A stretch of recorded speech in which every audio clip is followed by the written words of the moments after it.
José Aldo Pinheiro.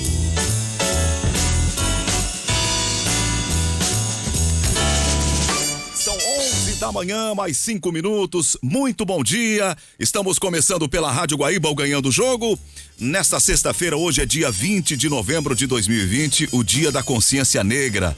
A produção do Ganhando o Jogo é da Vivian Leal, a mesa de áudio é do Sérgio Wagner, a central técnica do Celestino Neto, transmissores Adair Ávila e Gabriel Nunes, a coordenação da central é do Davis Rodrigues. Estão conosco a Ana Aguiar aqui no estúdio, o Cristiano Silva está em home, Carlos Guimarães também está aqui conosco, já estará no estúdio, o Luiz Magno está em home e o Orestes de Andrade também em home office. São os nossos companheiros que integram a equipe do debate de hoje do Ganhando o Jogo pela Rádio Guaíba, em nome do Banco Banrisul. O Pix está no seu app, Banrisul Digital, tudo no seu tempo. Foi a sexta-feira, é uma sexta-feira que para os brasileiros, de um modo geral, é uma sexta-feira especial, porque hoje nós temos o Dia da Consciência Negra no Brasil sendo celebrado e temos mais de a metade da população brasileira, 56% em torno disso, de irmãos negros. E hoje, então, é esse dia dedicado à consciência negra. E o programa vai... No futebol, nós temos tantos casos no esporte, de um modo geral, de sucesso. Hoje é dia da consciência negra e temos mais de a metade da população brasileira, 56% em torno disso, de irmãos negros. Mas eu resolvi abrir dessa forma. Eu gostaria de dedicar o programa de hoje à memória do João Alberto. João Alberto Silveira Freire. Espancado por dois seguranças ontem no Carrefour. Ontem no Mercado da Zona Norte de Porto Alegre. E que morreu aos 40 anos. Desarmado. Covardemente espancado. No dia da consciência negra. Um dia antes da consciência negra. Bom dia a todos e eu queria só colocar isso na abertura do programa.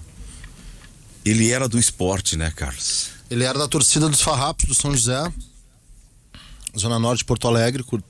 Conheço algumas pessoas da torcida. Ele era da torcida dos Farrapos e era um homem negro. E hoje é dia da consciência negra. A gente tem o nosso George Floyd. Nosso George Floyd está a 800 metros de onde eu me criei, por exemplo. Não tem 1 quilômetro de onde eu me criei. Ali está a 800 metros de onde eu me criei. Minha vida foi ali o Birici, aquela zona ali, enfim. Então, esse é o nosso George Floyd. Escancarado. Esse é o meu registro de abertura, e aí a gente pode falar de outras coisas. Era só isso que eu queria colocar de minha parte. E ainda sobre o tema, o Grêmio se manifestou há pouco num tweet dizendo: até quando teremos famílias destruídas e sonhos desfeitos como os de João e de tantos outros pela falta de consciência e o desrespeito à vida humana. Discriminação racial não é algo que possa ser relativizado, mas permanentemente combativo. E colocou: chega de preconceito, um clube de todos, e muito elogiado por todos os torcedores que, claro, dizem que os clubes e essas instituições precisam sim falar sobre o tema, e a gente precisa, claro, a todo momento combater esse tipo de atitude, porque é lamentável que a gente tenha num dia tão importante uma notícia tão devastadora e que a gente fala, mobiliza muitas pessoas e que coloca de novo a discussão de que o preconceito, o racismo precisa acabar de uma vez por todas. E como disse a Thaline mais cedo, né, a gente fala, não basta combater o preconceito, a gente também tem que combater e exterminar, de certa forma, o pensamento, e principalmente essas pessoas, que elas sejam repreendidas, que elas sejam punidas, que a gente fala o mais rápido possível, isso se resolva, mas lembrando que uma vida, né, uma vida humana, e com certeza do João e os familiares e amigos vão ficar com essa perda pro resto da vida, assim como muitas famílias aqui no Brasil passam por essa situação, por uma discriminação apenas da cor da pele. Então é lamentável que isso a gente ainda tenha que falar, e num dia de celebração a gente esteja, eu falo assim, chorando literalmente algo que foi inadmissível. É inadmissível que isso aconteça. Eu vejo algumas pessoas tentando justificar de alguma maneira, de alguma situação que o João Alberto tenha feito antes da agressão. Se aconteceu alguma coisa antes da agressão dentro do mercado, independente do que tenha sido, seguranças vêm, pegam e retiram a pessoa do mercado e acabou.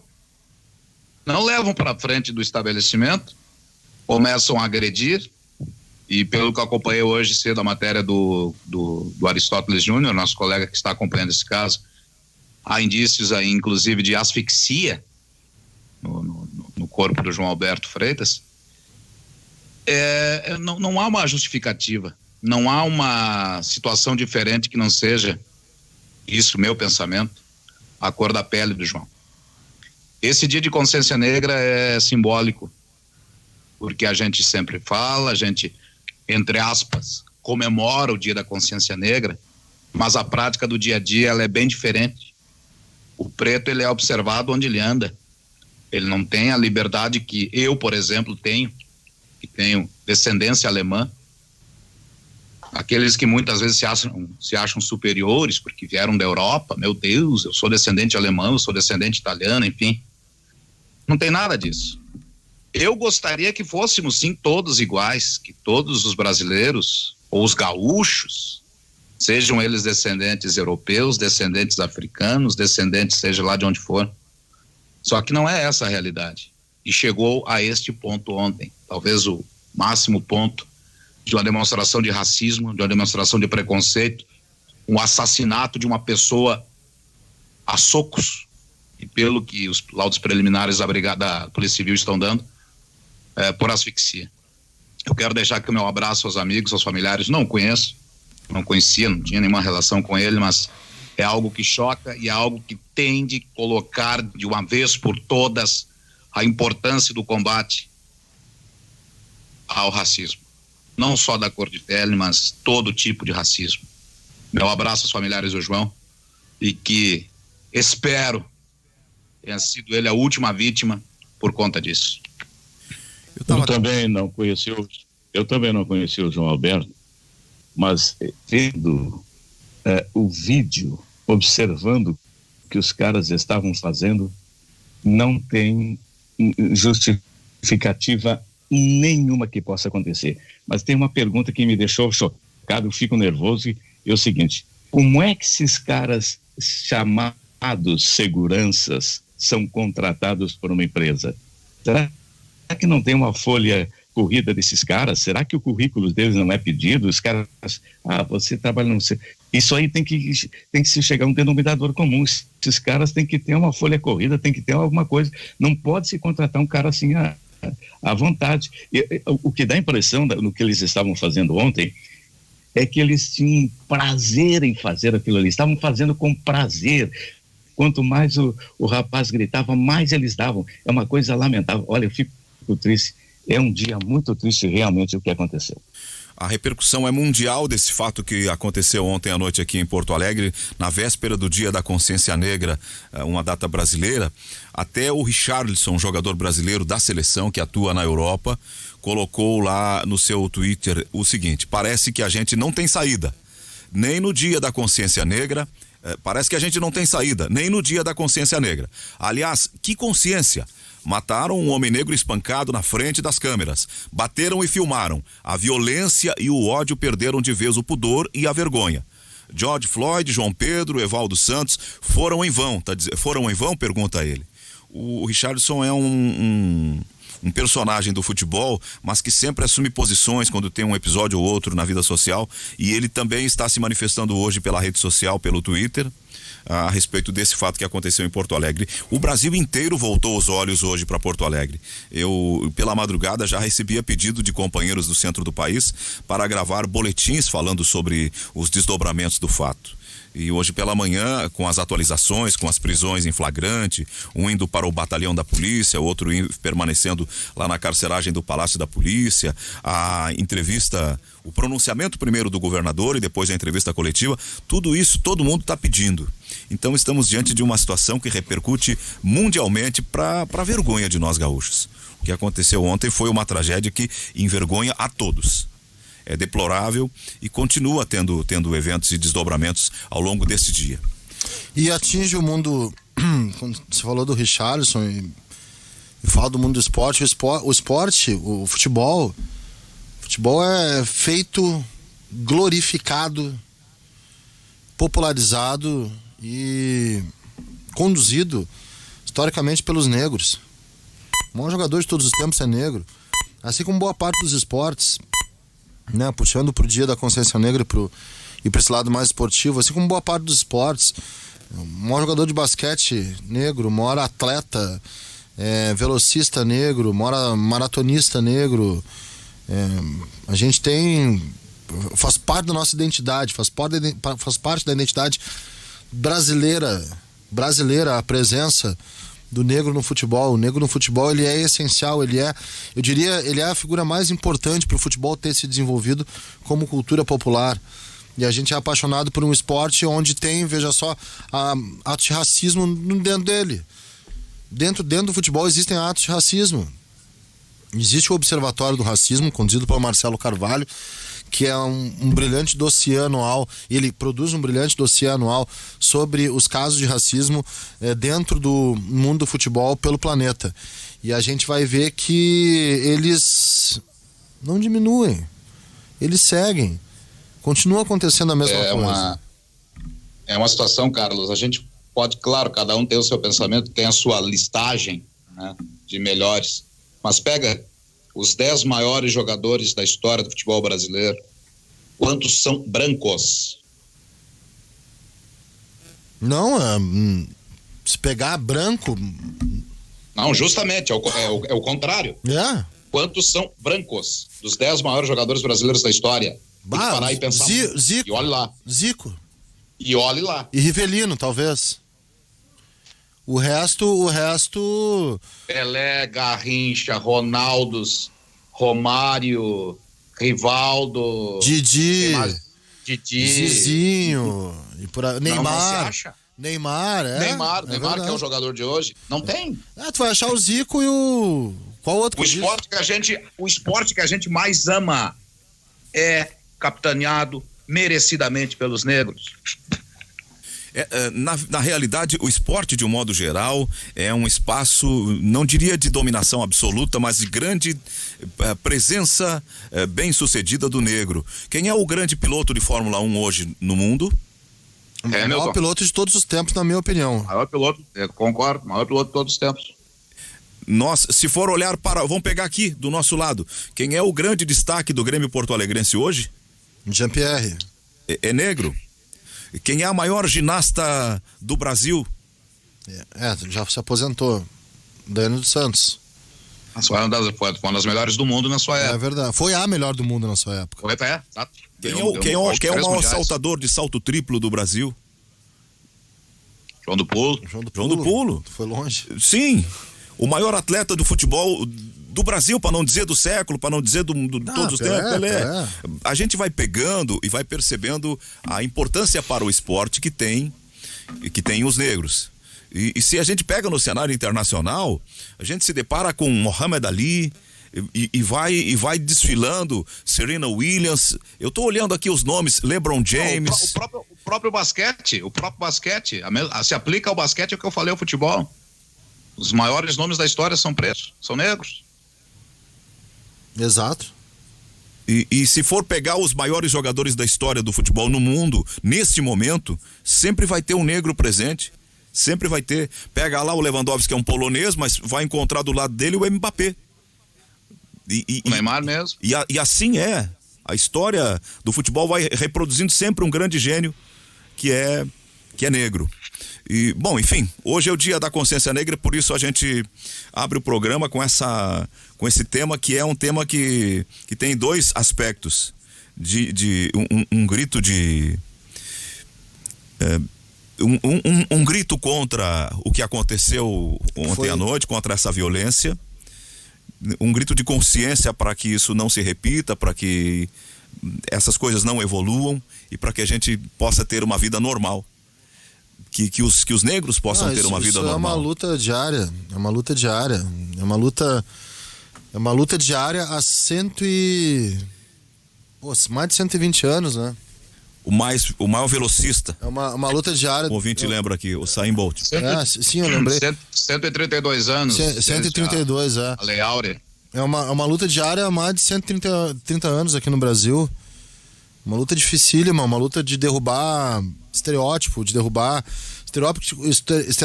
estereótipo. Me refiro, hoje tá ruim minha dicção. Eu me refiro fazer um exame psicológico nas pessoas, fazer um grupo focal sem avisar nada para elas e tentar identificar. Se tu pedir para um grupo de 10 pessoas fechar os olhos e imaginar fisicamente um bandido, garanto que mais de 50% vai imaginar um homem negro, 60% vai imaginar um homem negro, talvez 100% imagine um homem negro. Fecha os olhos, imagina um bandido, vai ser um negro, porque o estereótipo já está marcado. É a luta contra o estereótipo. É a luta de entrar no supermercado e não ficar... e ver que tem que o segurança... E acontece em tudo que é lugar. Estabelecimento comercial, vê que o segurança está olhando assim meio envezado para a pessoa. Uma coisa que a gente nunca vai saber. Eu nunca vou saber. A gente não passa por isso. A gente não tem... E mesmo quando eu canso de ir em supermercado mal vestido. Vou no mercado de bermuda rasgada, chinelo, camiseta rasgada, nunca me olham assim, mas olham para o negro, porque culturalmente existe esse hábito da gente enxergá-lo como uma ameaça à sociedade. Eu nunca vou me esquecer quando um disse o seguinte para mim: tu não faz ideia do que é e de como dói ver que alguém vai atravessar a rua por tua causa. E eu só tô caminhando. Eu só tô andando, eu só tô fazendo alguma coisa, eu só tô indo pra casa. E quando tu vê lá adiante, tu já sabe que é por minha... Eu sei que é por minha causa. Lá adiante, uma pessoa que atravessou a rua e eu sei que é por minha causa, tu não tem noção de como isso dói. Eu realmente não tenho noção de como isso dói. Mas isso deve doer pra caramba. Tu vê que as pessoas têm medo, ódio, nojo de ti, porque tu tem uma cor. E isso não dá pra entender, não dá pra aceitar. Bem, são 11h21 agora, os ouvintes estão aqui engajadamente participando, mandando seus recados. A gente, como sempre, atende os nossos ouvintes e agradece a todos que estão mandando mensagens, seja lá pelo Facebook, seja lá pelo WhatsApp, e interagindo conosco, participando do Ganhando o Jogo. Eu acho, Zé, é evidente que eu não quero aqui propor algo além daquilo que já se tem. Hoje é o Dia da Consciência Negra, mas eu acredito que hoje deveria ser o Dia da Consciência Branca, em saber respeitar o negro. Deveria ser por esse lado aí. É sim esse o mote, para que todos reflitamos, mas mais do que nunca tem que ser o Dia da Consciência Branca em tentar entender aquilo que deveria ser desde o nascimento, a igualdade de cada um, que ela não existe, mas deveria ser. Algo assemelhado disse o nosso ouvinte, o Stout, aqui mandando uma mensagem pelo WhatsApp. Ele fala: enquanto ainda tivermos gente no Brasil dizendo que precisamos de um dia da consciência humana e não da consciência negra, essa data de luta, debate e repúdio ao preconceito racial estará plenamente justificada. Da onde vêm essas sombras que não têm nem vergonha de manifestar a sua estupidez? Diz o Stout. É isso aí, o ser humano tem que estar acima de tudo, independente da cor da pele. Tem mais aqui. Não, mas ele não está. Não está. Com o negro as coisas são diferentes.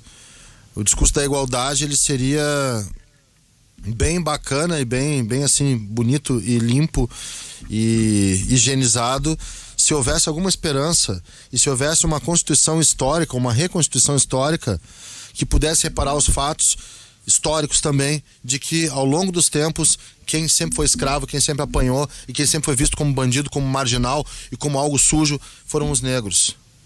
Então, o discurso de igualdade é aquele discurso do Morgan Freeman: para não existir racismo, a gente vai ter que parar de falar sobre racismo. Não, a gente tem que falar sobre racismo. A gente tem que falar sobre racismo porque é também sobre reparação histórica de um povo que foi escravizado, sacrificado, morto, assassinado,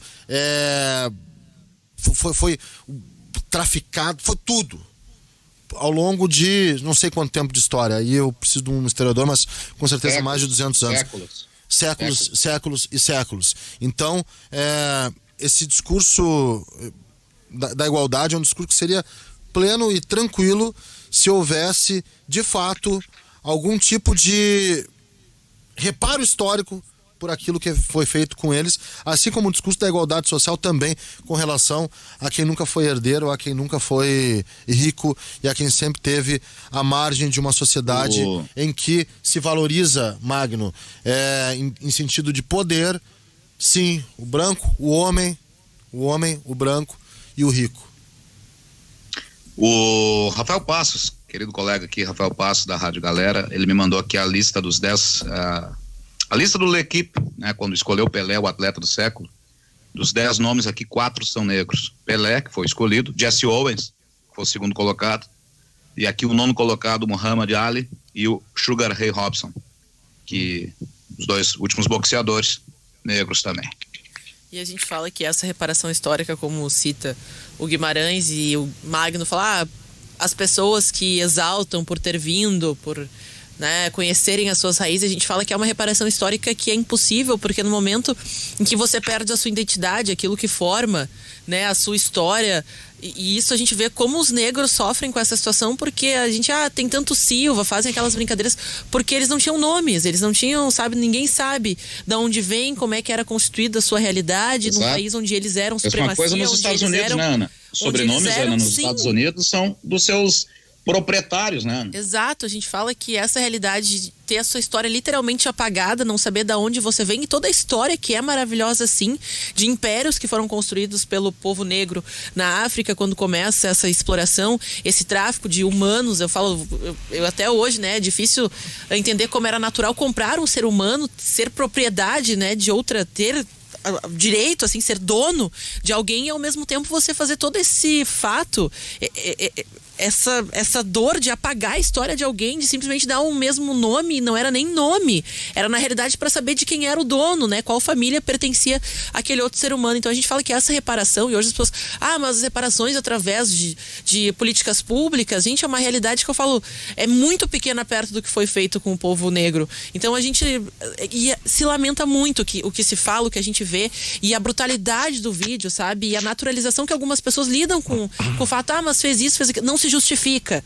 A gente fala, se acontecesse com uma pessoa, né, branca, o discurso não seria esse. A gente sabe que como as coisas iriam acontecer. Então o que a gente pede é que sim, a gente precisa falar sobre o assunto, a gente precisa ter mais consciência sobre o que foi feito, para depois a gente ter qualquer tipo de opinião sobre o assunto. O Maximiliano Oliveira participa e ele propõe sob uma ótica diferente a visualização das imagens de ontem. Ele diz assim: José Aldo, analisando o vídeo dos seguranças, pode-se ver claramente eles batendo na vítima como se estivessem no octógono de UFC.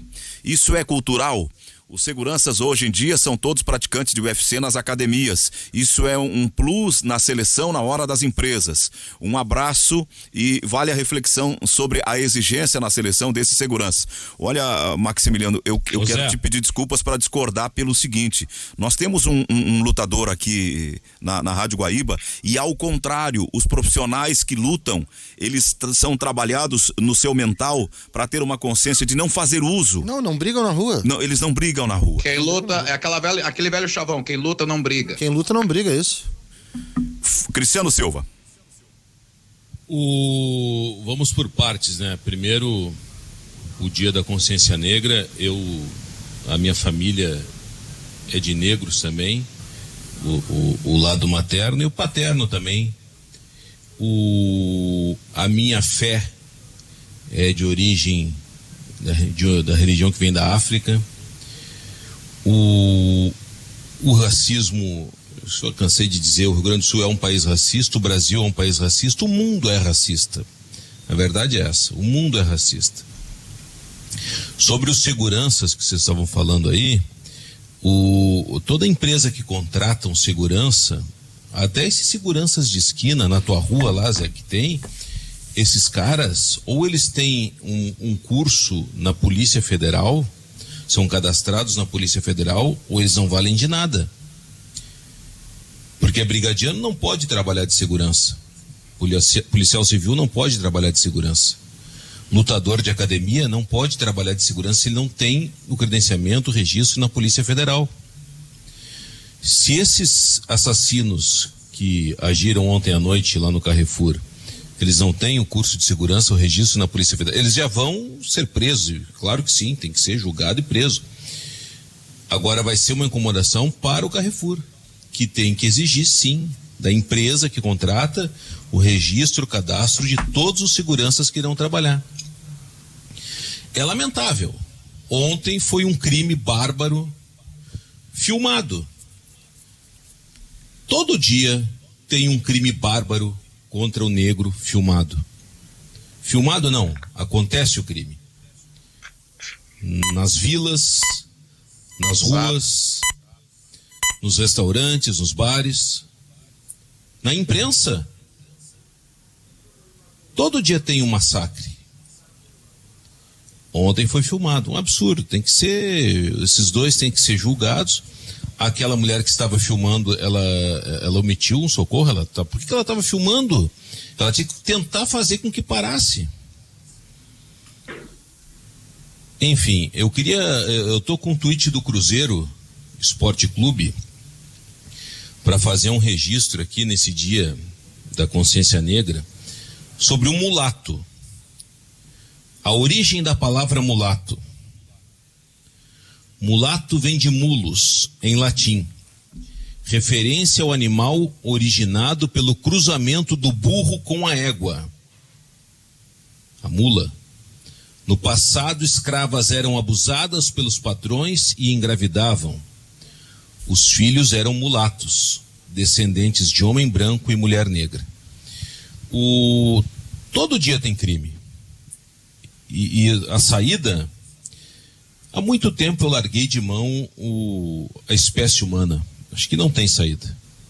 Eu vi uma luz no fim do túnel quando caiu o avião da Chapecoense, a mobilização do povo, principalmente colombiano. Mas já vi que ficou no passado. O Covid, pensei, poxa, essa pandemia miserável pode fazer com que o homem, o ser humano, tenha uma reflexão.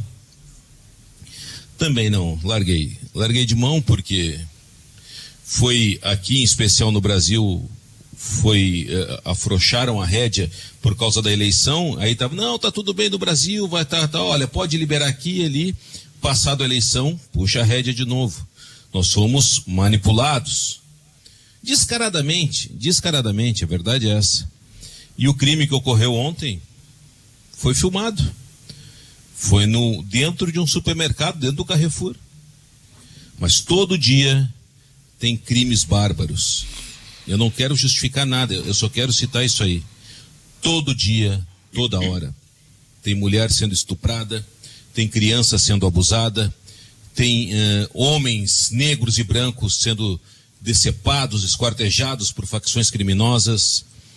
Tem qualquer tipo de crime. O colarinho branco sendo roubado, o senador enfiando dinheiro na cueca, dinheiro de propina. Você tem aqui vários tipos de crimes para escolher. Infelizmente, cada vez mais eu chego à conclusão que o ser humano não tem salvação. Tem um massacre feito em internet. O nosso massacre, nós massacramos às vezes, nós passamos às vezes das tamancas. E pegamos forte. Tem todo tipo de crime para todo tipo de gosto. O ouvinte Erenilson Silva, ele diz que tem uma diferença entre segurança e vigilante. O vigilante sim tem que ter a autorização da Polícia Federal para trabalhar. O segurança não, tá dizendo ele. E a dona Jussara Cristina diz que é ouvinte, que ela é negra e que está adorando a Guaíba e adorando o debate sobre esse Dia da Consciência Negra. Muito obrigado. Na verdade, o programa é um programa voltado para discutir o esporte, mas hoje, como é o Dia da Consciência Negra, e neste mundo 2 episódios, que há um grande domínio de negros em vários segmentos do esporte, em várias modalidades do esporte, e houve uma tragédia ontem envolvendo o negro, então nós estamos tratando sobre isso com um pouco mais de profundidade. Orestes de Andrade. O Cristiano falou de que uma senhora estava filmando a agressão desses covardes aí, né? Então é o seguinte, eu tenho a impressão que ela jamais poderia agir, tentar apartar, tentar chegar lá e pedir, porque ela é muito frágil, e os caras estavam endiabrados, estavam enlouquecendo, estavam fortes sim, aqueles assassinos. Eu acho que sobraria inclusive para a própria coitada que estava filmando. Ainda bem que ela filmou e mostrou, vai mostrar para o mundo o que está acontecendo. Foi bom filmar porque... Não, veja bem, ela poderia ter chamado alguém se ela não teria condições físicas de entrar ali, as imagens que vazaram, alguém, mobilizasse. As imagens que vazaram não foi da mulher de blusa branca. Exato. Foram de outras pessoas. Tá. Não, pelo que eu entendi, o inquérito está aberto, já tem o 2 que são autores, tem a materialidade, tem a comprovação, tem tudo, e há mais 2 que estão sendo investigados por cumplicidade, para ver a extensão do envolvimento no crime. Então tem 2 ali que são o brigadiano temporário e o segurança da empresa terceirizada que fazia serviço, que estão sendo indiciados por homicídio qualificado, com dolo eventual. Eventualmente assumiram a vontade de matar com as agressões que desferiram contra a vítima, e a qualificadora porque eles asfixiaram uma pessoa que já estava imobilizada. Houve o desentendimento, houve o confronto, era desigual, 2 contra 1, e depois que a pessoa já estava imobilizada, eles asfixiaram, e isso levou à morte. Então tem essa qualificadora. E há 2 outras pessoas que não estão presas, mas que também estão sendo investigadas no inquérito que foi instaurado durante a madrugada, e 2 que estão presos em flagrante pelo homicídio. Essa discussão que o Orestes propõe, ela é bem interessante, porque tem se feito essa discussão ao longo dos últimos tempos com muita intensidade. Nós vivemos a era dos vídeos, da rede social mostrando flagrantes, e sempre tem alguém gravando.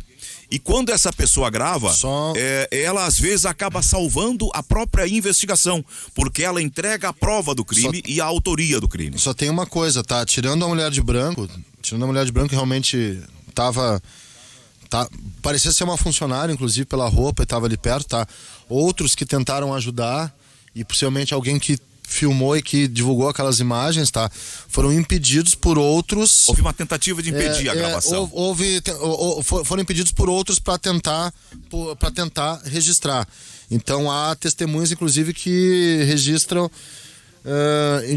intimidação e outros seguranças que tentaram evitar. Isso aí ainda vai ser um caso enorme aqui dentro da cidade de Porto Alegre, e vai pro mundo, tá? Não tenho nenhuma dúvida, vai pro mundo. Ô Zé, eu entendo quando a pessoa tá ali vendo, tenta filmar, não toma uma reação de ajudar, porque recentemente uma guardadora de carros ali no gasômetro, ela impediu um assalto, um furto num carro. Chamou a polícia e tudo mais. Sabe o que aconteceu? Os bandidos que tentaram roubar voltaram e mataram a mulher. Sim, às vezes tu está dizendo que em certas circunstâncias pode ter o medo da pessoa testemunhar, de se envolver. Você vai... É difícil, porque daqui a pouco tu não sabe a origem da briga, se é uma briga de gangue, de traficante, você vai lá, se envolve, os caras acabam te matando. Eu entendo quando a pessoa não reage, eu entendo. Eu já relatei aqui uma vez, uns 4 anos atrás, saindo, véspera de Natal, em frente à Santa Casa, tinha 3 pitbulls ali, 3 caras fortes de academia espancando um ladrão que tinha roubado o celular de uma namorada de um deles. Eu parei o carro e desci. Não, para, já pregaram o cara, seguro, vocês vão matar o cara, chama a polícia. O cara ia morrer apanhando. No fim, o cara entregou onde roubou, onde vendeu ali no camelódromo ali perto. Mas a brigada veio para registrar. Prendeu o cara, imobiliza, chama a polícia. É isso que tem que fazer. Bem, são 11h38 agora. Nós estamos com o Ganhando o Jogo pela Rádio Guaíba, aqui no ar em nome do Banco Banrisul. Vamos fazer o primeiro intervalo, em seguida retomamos para continuar o debate das questões do esporte no nosso Ganhando o Jogo.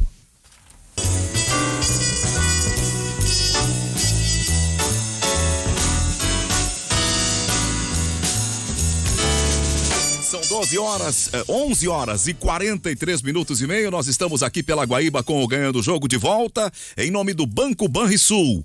Pelo Pix no seu Banrisul digital, você faz transferências e pagamentos 24 horas por dia, 7 dias por semana. Banrisul digital, tudo no seu tempo.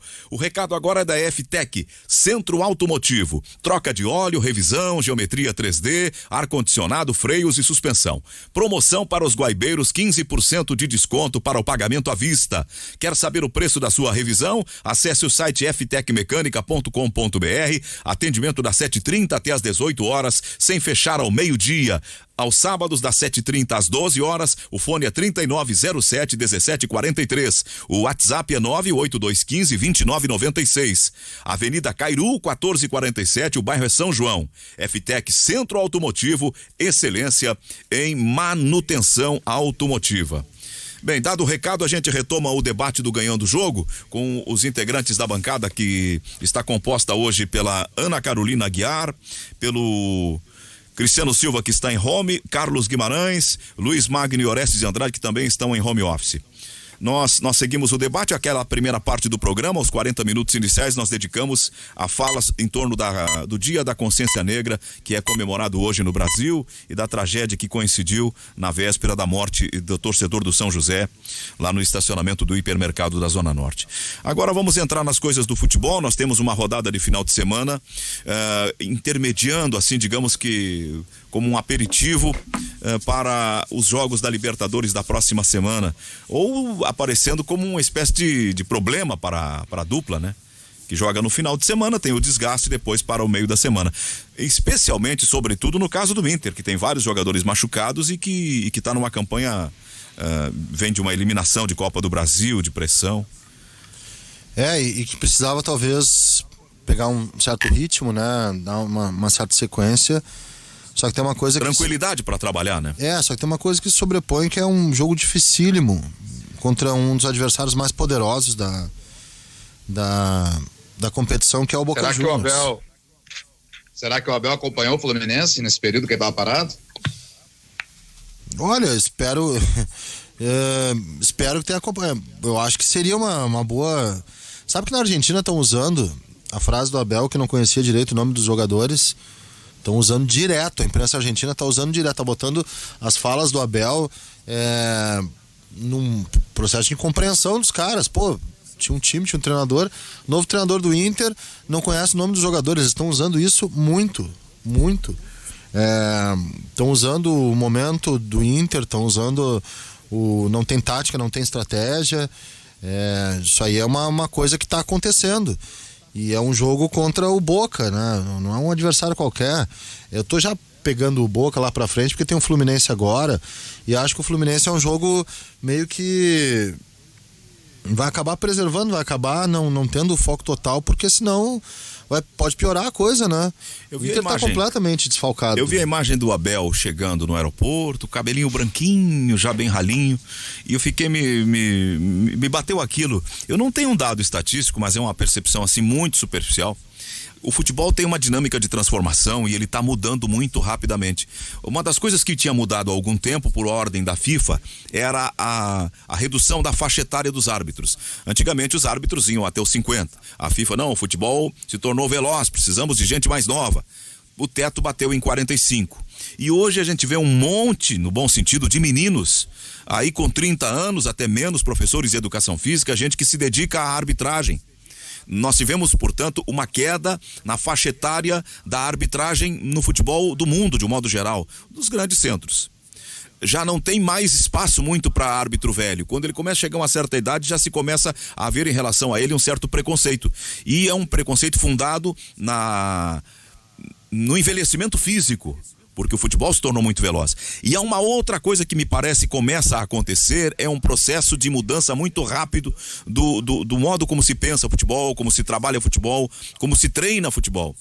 O que exige uma capacidade física acima de outros tempos. Antigamente tinha um senhor gordinho, cabelo branco, velhinho, sentado no banco, dando uma ordem, outra. Agora não. São jovens correndo junto com os caras. É uma intensidade maluca. Estão ali na beira do campo, gritando, orientando. A gente ouve um jogo sem torcida por conta da pandemia e percebe o desgaste de um jogador, de um treinador. Uhum.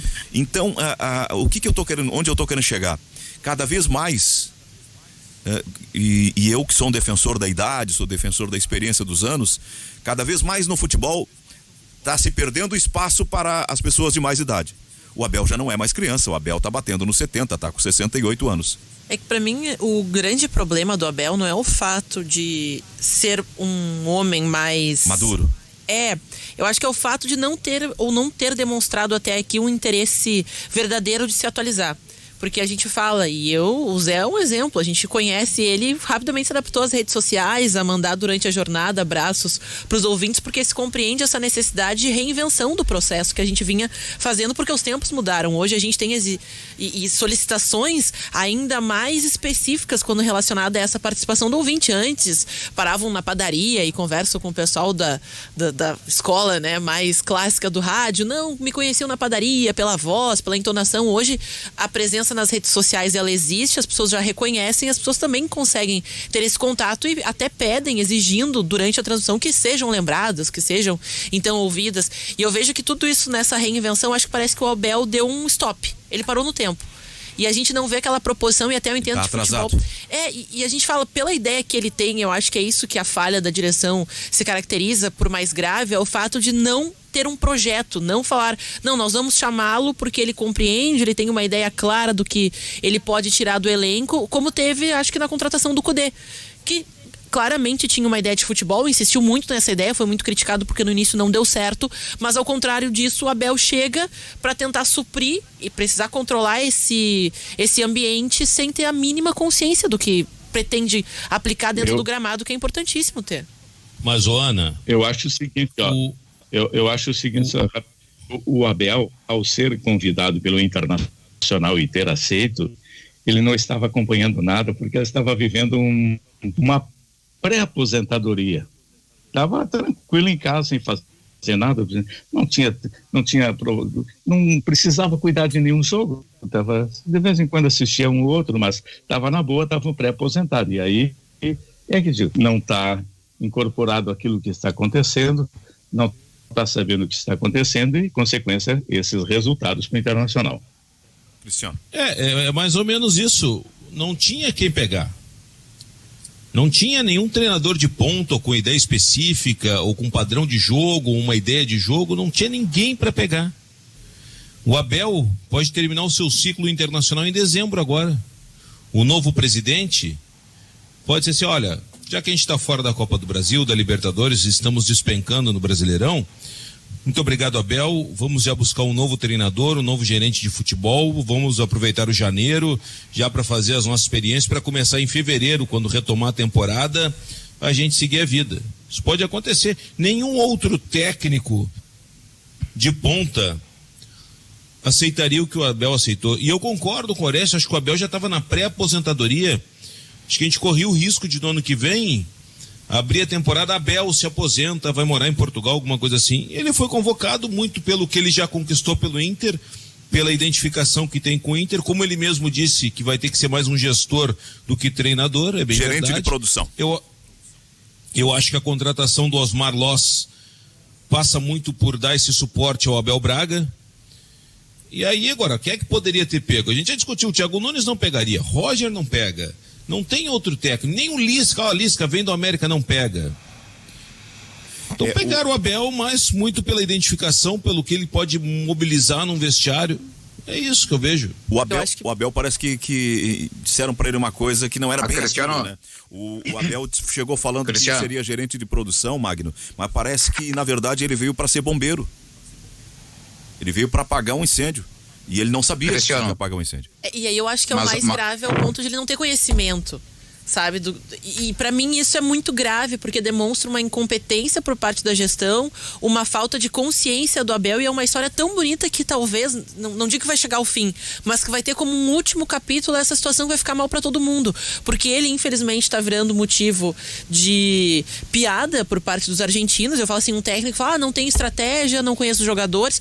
Bom, gente, mas a gente fala assim, é lamentável que isso tenha que acontecer com um cara que teve uma história muito bonita, a gente fala, teve sim qualidade no que demonstrou em todas as oportunidades, não digo em todas, né, mas a maioria das oportunidades, conquistando aí títulos significativos pro Internacional, e que agora termina dando uma coletiva dizendo que não sabia o nome do jogador, que não tem estratégia. É o que eu falei ontem aqui, Cristiano, tava de folga, você chegou a acompanhar, é que se trouxesse um outro nome que não fosse o Abel nesse momento, ficaria ruim no pátio depois para a eleição, Cristiano Silva. A coisa é pegar, imagina se coloca o Osmar Loss de técnico principal nesse momento, o pátio se enfurece, fica complicado para a eleição. Magno, essa eleição para mim eu vou te dizer o seguinte, ela já está meio com favas contadas, tá? Não é nem a questão do pátio, mas também tem esse contrato Zé Ricardo. Não é nem a questão da eleição. O Inter anuncia de novo o Zé Ricardo. Aí nós não ganhando o jogo, mas como o Zé Ricardo, que absurdo, e não sei o que não foram buscar o Abel, já que o Abel aceitaria. Contrato Abel, ferro no Abel, tá dizendo, olha, não acompanhou, e realmente ele demonstra não ter acompanhado nada. Esse sincericídio do Abel tá mais afundando com ele. Agora, o que ele tem que fazer? Num curto espaço de tempo, que eu acho que não vai acontecer, tentar fazer o time jogar e quem sabe eliminar o Boca. Mas antes, quem sabe ganhar do Fluminense do Odair. Vai ter que ser assim e esperar agora. Agora a gente está na contagem, assim como está o presidente Marcelo Medeiros, na regressiva para quem que vai ser o novo comandante do Inter. A Ana falou um negócio muito interessante. O trabalho dos técnicos, ele evoluiu em dois sentidos. No sentido assim de ter necessidade de ser um pouco mais jovem, mais inteiro para trabalhar bastante, correr bastante, exercitar bastante no treinamento, repetir jogadas, enfim. E o outro é o aprofundamento teórico. Se exige mais o domínio das teorias do futebol hoje do que antes. Há um processo de integração. Os centros mais desenvolvidos estão irradiando conhecimento para os centros menos desenvolvidos sobre teoria do futebol. O Brasil sempre foi muito empírico, muito prático, e isso está empurrando, atropelando os nossos treinadores. Então não é apenas ter saúde para treinar. O ouvinte diz assim: Zé Aldo, tu me fez pensar que o Inter é movido a grito, diz o Júnior Rabkost. Zé, me fez pensar, será que o time do Inter era movido a grito? Não, ele era movido a muito treinamento, dentro de uma ideia, de um conceito de futebol, e o grito era apenas o detalhe da beira do campo para uma tentativa de corrigir rumos na hora do jogo. O dos poucos treinamentos que foram abertos para a imprensa e dos que eu vi, não era só o Cudê que comandava o treinamento, ele tinha uma comissão técnica e todo mundo treinava da mesma maneira. E sim, era na base da motivação do vamos, vamos, toca. E o Cudê na beira do campo é assim. Uma comissão técnica, um treinador hoje, ele não comanda sozinho. Muitas vezes já se disse que o Renato tem um auxílio fundamental do Alexandre Mendes. Há quem diga até que a parte tática, quem pensa é o Alexandre Mendes. Eu acho que aí também é para detonar o Renato um pouco, mas a parceria dele funciona muito bem com o Alexandre Mendes. O Cudê tinha os seus membros da comissão ali, que eram os que dividiam, um pega zagueiro, outro pega a parte do meio campo. O Guto Ferreira, tu acha que o Guto Ferreira tem corpo para correr ao lado de jogador? Não tem. Ele tem que ter uma comissão técnica também muito forte para ajudar. E o mesmo vale pro Abel. O mesmo vale, não tem saúde para correr. Me preocupei com o Guto. Então tem o Leomir, tem o Osmar Loss, tem o Caico, tem toda a comissão técnica que ajuda. Ele não precisa correr junto, ele precisa se atualizar apenas. Ter um pouco de humildade, coisa que o Luxemburgo, por exemplo, não teve, é chegar, estudar, ver o que está acontecendo no futebol mundial, pegar os exemplos de técnicos mais jovens, sim, que estão há menos tempo na prática e muita teoria ainda, aplicar, ver o que pode dar certo e colocar em jogo. Humildade de se reciclar para poder continuar tendo bons trabalhos, porque senão a gente vai lembrar de coisas de 2005, de 2002, de 98, entende? Esse é o ponto. Não é a idade. O Abel pode ter 90 anos na beira do campo treinando o Inter desde que é atualizado. Não é essa a questão. E ainda sobre... Eu vejo uma saída pro Inter, Ana, agora, momentânea, que é o seguinte: cada vez mais aproveitar a base. Botou esse garoto aí, o Caio, contra o América, eu gostei. Vai dar chance para ele. Moisés machucou, chama o Léo, lateral esquerdo, para jogar ali. E começar a botar Maurício no meio campo com Praxedes. Agora não tem, cara. Vai ter que fazer dessa maneira. Não precisa nem o Moisés ficar machucado. Não precisa o Moisés ficar machucado. Coloca jogar. A gente sabe o que pode render o Moisés, a gente sabe o que pode render o Rodinei. Coloca esses outros jogar para ver até onde pode ir. E ainda só para não fugir do comentário do Cristiano Silva, que eu me lembro e me recordo claramente dos treinamentos do Guto Ferreira, e a gente fala que nem sempre ir para a Europa fazer estágio e se aprofundar muito também na teoria do futebol faz com que você seja um técnico melhor. E ainda falando sobre o que o Zé tem que se reinventar, mas eu me lembro que nas primeiras oportunidades que o Guto deu treinamentos, eles trouxeram diversas faixas, assim, umas faixas bonitas, uns quadrados que colocavam no gramado por setor de marcação, para tentar jogadas ensaiadas. Ele fazia uma triangulação, literalmente ele desenhava no gramado, onde os jogadores precisavam se posicionar, os quadrantes que eles precisavam ocupar em cada momento de jogada. E eu me lembro que nos primeiros treinamentos, os jogadores, ele falava, e os jogadores olhavam. Daí chegava na hora de aplicar, os jogadores não conseguiam entender, porque era tão complexo. Eu falo, nem a gente precisou assim. E a gente perguntou pra ele, pô, Guto, o que tu faz? Não. Daí ele começou a explicar. Falou assim, às vezes ter muito do teórico, sem uma aplicação objetiva para um jogador que tem que estar, sim, preparado para uma mentalidade técnica mais avançada, não tem muita eficiência. Pode vir um cara que sabe muito da teoria, mas na hora da prática ele não consegue se expressar da maneira mais adequada pro entendimento do jogador. E eu também vou ressaltar aqui que em uma coletiva, quando o Jeromel volta da seleção, ele fala: o que eu mais estranhei e vejo que sim, o jogador da Europa é diferente. Cada pessoa, cada atleta chegava no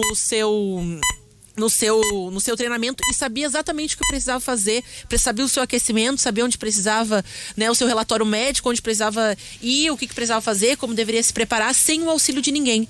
E aqui no Brasil parece que a gente chega, coloca ali as chuteiras e espera as orientações. Lá não, as pessoas já sabiam, já eram programadas, era mais pragmático. Então já tem essa autonomia e consciência maior que a gente fala. Às vezes os jovens, não é que eles entendam melhor o esquema, eles são mais aptos e flexíveis a essas mudanças rápidas e não sabem muito bem, assim, não tem um certo vício. Estamos agora apenas nas redes sociais, nos aplicativos, e segue a programação da Rádio Guaíba por 10 minutos, com o horário da propaganda política obrigatória de segundo turno até o 12:10. Ô Zé, só para voltar lá no início do nosso debate, quando eu disse que eu perdi a esperança no ser humano, eu tenho uma prova aqui no nosso interativo. Olha que comentário asqueroso que fez aqui o João Manuel. Ana, vai procurar uma pia cheia de louça. Que barbaridade. Veja que só, barbaridade. aí eu tô baixando aqui nos comentários. Aí vem João Manuel, reitero o que disse. É claro que o pessoal tá ali também, né? O Gerson Sierra Brito, que comentário grosseiro. Lava essa boca suja, machista. Então, olha só. Quando o argumento se resume a uma pia suja, tá bom. O João, esse aí, o João Manuel, que é dono da Província Transporte e Turismo, lá de Pelotas, porque eu entrei aqui no perfil dele, não sabe, pra que isso? Esse machismo todo, do que é isso? Pra que essa agressão? Não tem mais solução, Zé. Não tem mais solução. Eu gostaria de mandar um abraço pra ele, né? Acho que todo mundo tem a liberdade de se expressar da maneira que quer, mantendo sempre o respeito, mas eu acho que isso, Cristiano, Silvia, a gente tá batendo muito, é um reflexo de como as pessoas, infelizmente, elas recebem ou não educação, elas são direcionadas ou não a ter mais de um neurônio funcionando e ter a mínima educação. Eu falo assim, com certeza a mãe dele, né? Não sei se talvez tenha ensinado ele a lavar louça, se ele tenha se aproximado de uma pia. Eu falo, não tem problema nenhum, todo mundo tem que lavar louça, todo mundo tem que cumprir as tarefas domésticas. E acho que quando a gente tem capacidade, a gente consegue exercer e fazer outras funções também de maneira, né, adequada, de maneira a trazer excelência. Eu espero que, olha, ele melhore, não sei como vai funcionar, mas um abraço pra ele, viu? Não, eu não tenho a educação que a minha mãe me deu não vai, não vai refletir em qualquer tipo de má educação que eu vou ter com ele. Ao João Manuel, que não tem nem foto e que deve ter uma masculinidade frágil pra caramba, não sei nem se curte muito, respeitando quem não curte, né? Respeitando todos, né? Mas é o típica masculinidade frágil de que não bota foto, de que não se mostra, de que não gosta, não gosta. Porque isso é misoginia, é claríssima, é preconceito, é um absurdo. Não vai meu abraço, vai a minha lamentação pela existência desse sujeito. E o Cristiano tá certo, às vezes dá vontade de perder a esperança. O cara diz, obrigado pela atenção dispensada da minha pessoa. A gente ainda falou, mas tem que falar mesmo, porque não sei nem se tu é pessoa, rapaz. Né? Província, Transporte e Turismo, não sei nem se tu é, sei lá, alfabetizado, coisa do tipo.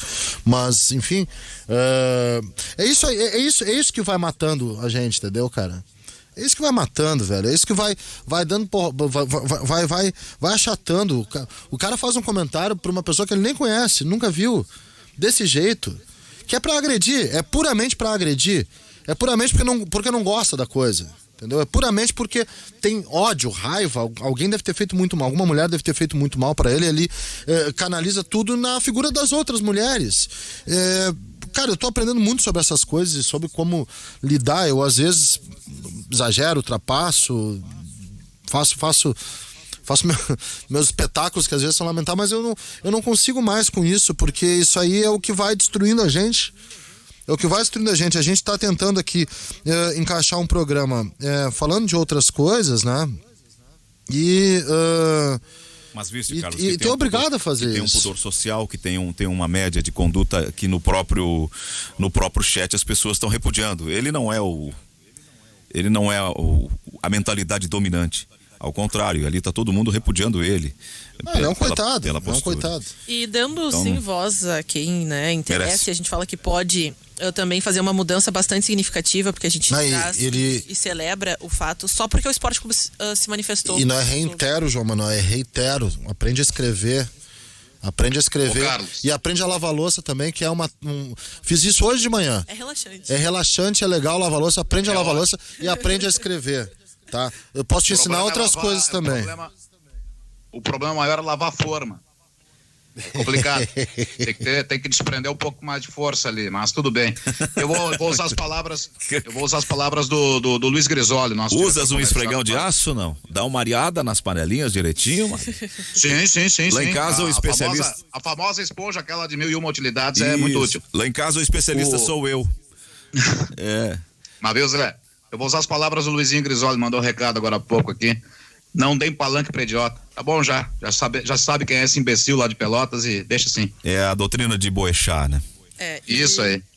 Só pra gente trazer a manifestação... Eu posso dar um recadinho sobre esse cara aí ou não? Gente, vamos parar. Não, então deixa eu falar uma coisa boa de Pelotas. Ontem, o grande debate que fizemos lá, mediação do Bauer, os candidatos ao segundo turno, a parceria da Rádio Tupanci, a grande recepção que a Rádio Guaíba teve por lá. Isso aí que é o bom. Essa parte aí que a gente tem que salientar, porque Pelotas é uma grande cidade, grandes pessoas, inúmeros amigos que tem por lá, churrascos que já fiz lá, viu, Carlos Guimarães? É bom, inclusive dando carrinho na lajota, bêbado de madrugada. É um espetáculo. Eu amo Pelotas. E perdemos uma figura querida de Pelotas algumas ontem. Pessoas aí que não merecem nosso crédito. E perdemos uma figura querida de Pelotas ontem. Boa lembrança, Zé, boa lembrança. Muito, muito marcante para todos nós. É triste quando a gente perde uma pessoa conhecida, que é uma pessoa assim generosa, elegante, trabalhava pela categoria, que dignificava a nossa profissão de uma forma muito eloquente lá em Pelotas. Estou falando do Sérgio Cabral, o jornalista, radialista da Rádio Pelotense, um grande empreendedor e que nos deixou... Rádio Pelotense, Diário Popular... É o grande jornal de Pelotas, o Diário Popular, e que nos deixou ontem. Ele fez um procedimento de implantação de safena e durou um pouco, no começo da tarde até o meio da tarde, e depois à noite ele teve complicações e não resistiu e acabou falecendo. A gente conversava ontem de manhã, foi um negócio muito, muito marcante para todos nós aqui da Rádio Guaíba, porque nós estávamos falando com ele já estava com aquelas roupinhas para fazer os exames pré-operatórios lá no Hospital de Pelotas, e ele falando conosco, porque o jornalista, o radialista não se desgruda nunca da notícia. Ele estava tentando fazer lateralmente uma produção para nós aqui de identificar bons entrevistados para a nossa cobertura de ontem do debate em Pelotas, e ele disse assim: bom, agora eu vou ter que desligar o celular porque eu estou entrando pro último exame antes do procedimento. E ali aquele áudio de despedida foi uma despedida para a vida que a gente fez com o nosso querido Sérgio Cabral ontem, porque depois ele não voltou mais. Então, solidariedade à família, aos 4 filhos dele. A Rádio Guaíba tem uma grande força de audiência em Pelotas, isso vai chegar.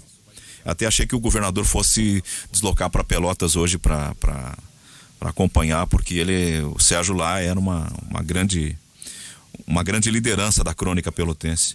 Não ouvi o governador falar nada ainda, mas imagino que para Pelotas tenha feito alguma manifestação. Mas perdemos um companheiro, que ele era um dos integrantes da direção da SEG. Meus sentimentos à família também do Sérgio Cabral. Eu só queria para voltar a falar do Inter. A Ana tinha alguma coisa que ela estava dizendo e eu acabei interrompendo. Desculpa, Cristiano. É porque o Internacional não faz muito o que publicou, né? Até quando negros serão impedidos de voltar para suas famílias? Até quando serão vítimas de brutalidade e assassinatos? Lamentavelmente, no Dia da Consciência Negra, temos que repudiar mais um ato de violência. Seguimos na luta por uma sociedade sem racismo. Daí colocou também a hashtag Vidas Negras Importam. Então também se manifestando no Esporte Clube Internacional. Mais cedo, o Grêmio também tinha se manifestado sobre o caso lamentável que ocorreu aqui em Porto Alegre nesta madrugada. O Inter dentro de campo encara o Fluminense e o Atlético Mineiro, que perdeu para o Atlético Paranaense. O Inter, embora toda essa maré, eu não levo fé, mas daqui a pouco pode retomar a liderança do brasileiro. O Abel tem o Nonato já recuperado do Covid e o Patrick também. O Patrick faz muita falta ao time do Inter. Eu não sei se ele vai ter condições físicas para aguentar 90 minutos. Mas se ele tiver, sei lá, 70% de gás, tem que botar. E outro que eu acho que tem que ser titular é o Maurício. O Maurício, eu gostei do pouco que vi, acho que dá uma dinâmica interessante. E volto a dizer, tem que começar a botar essa gurizada. Yuri Alberto tem que ser titular. O Leandro Fernandes, dá um tempo com ele, não funcionou a ideia do Abel com o Leandro Fernandes. Deixa o Yuri Alberto na vaga do Abel Hernandes. Eu também acho isso. Tu tem que dar sequência para quem voltou, né? Voltou para a MFM. Tem que dar sequência para quem tá no processo de ganhar confiança, para quem fez o gol.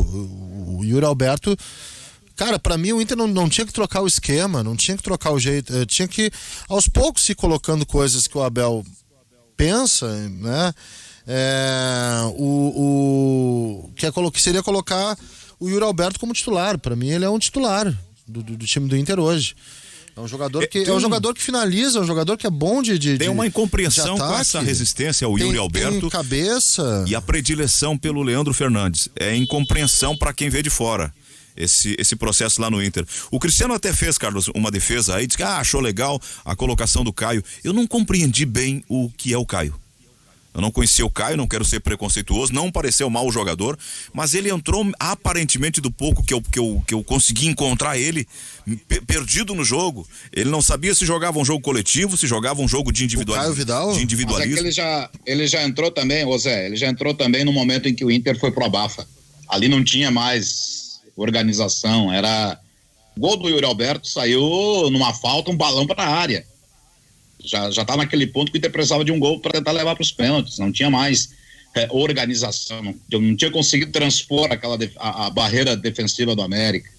Então ali eu não vou nem falar do Caio Vidal, justamente por isso. Eu tenho que esperar um jogo mais organizado para analisar ele bem, viu, Horácio?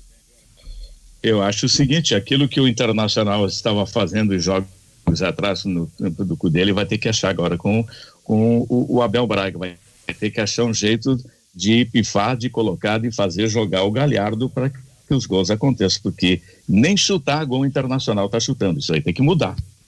Olha só, o Caio Vidal é um jogador de 20 anos, ele é centroavante, mas joga pelos lados também.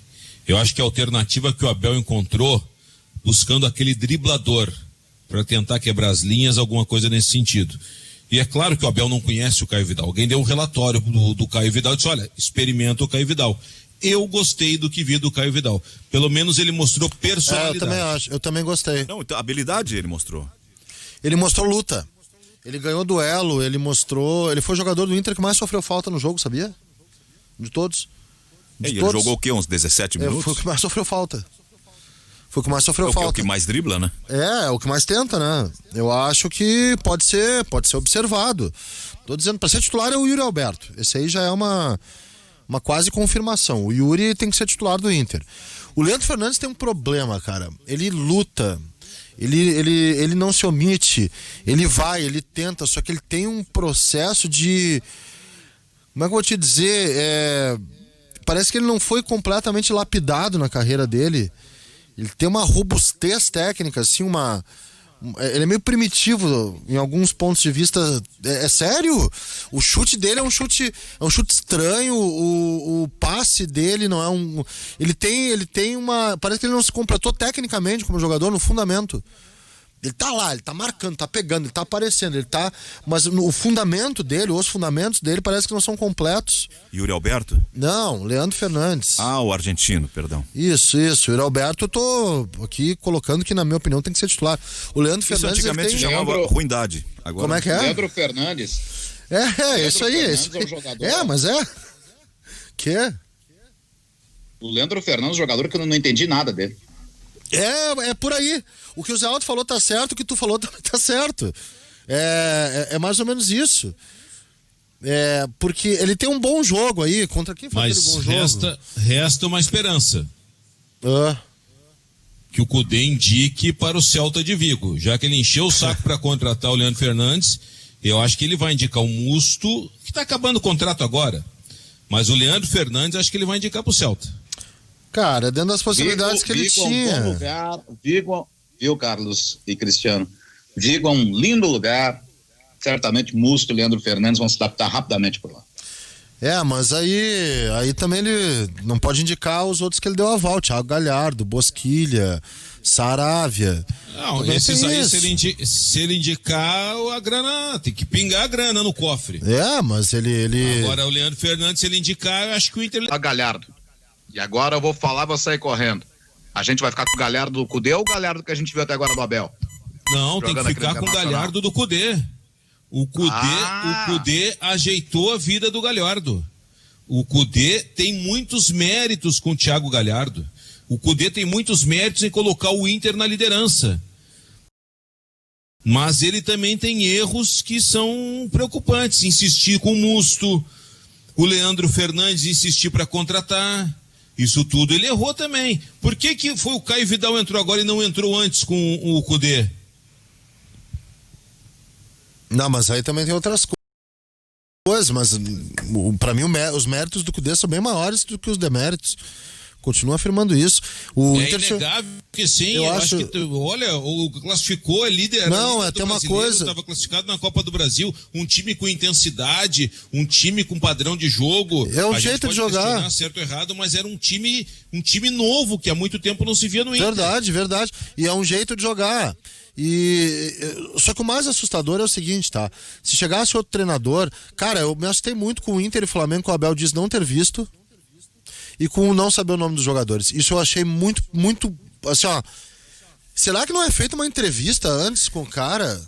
É sério. O que tu tá fazendo agora? Abel, tudo bom? Claro que não, com o Abel, né? Não, mas peraí, tu não pode? Não, com o Abel não. Tu não pode, não é entrevista. É tu ligar e perguntar. É tu ligar, Abel, tudo bom? Me diz uma coisa, tá acompanhando? Mas no mesmo dia, que anunciaram a saída do Cudê, anunciaram o Abel. Sim, porque foi incondicional, foi fechar os olhos e disse, Abel, estamos te contratando. O Abel, mas gente, eu nem tô noutras aqui, eu tô curtindo meu clube de golfe aqui, não tô vendo os jogos. Não interessa, Abel, é tu. Aí não, né? Gente, ninguém botou uma arma mas na cabeça vou dele, só uma pergunta. Vir, né? Se o Abel diz não, olha, eu não tô vendo, quem é que o Inter contrata? Eu acho que esse foi parte do discurso. Eu acho que esse foi parte do discurso convencimento do Abel. Exato. Abel, se não vier, ninguém vem. E agora, Abel? Falou, bom? Então tá.